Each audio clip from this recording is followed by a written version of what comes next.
sa kanyang report. Magandang umaga, Ryan.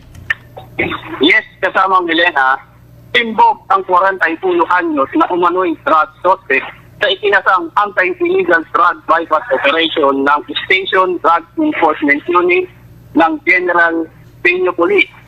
Kakong alas 9:30 ng gabi sa parte ng Barangay San Pedro sa bayang ito, natimbog ang suspect matapos itong malaglag sa nasabing bypass operation na kung saan nabilhan at nakumpiskahan di umano ng humigit kumulang 10 grams na hinihinalang shabu at tinatayang nasa 68,952 na halaga ng hinihinalang shabu.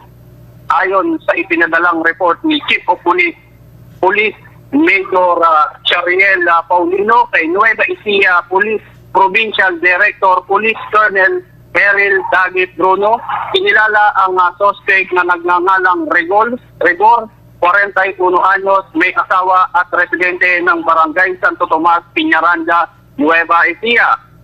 Sa kasalukuyan ngayon kasama na nakapiit na sa istasyon ng General Piño Municipal Police Station ang nasabing suspect at kakarapin nito ang kasong isasampahan laban dito. Yes, kasama Elena.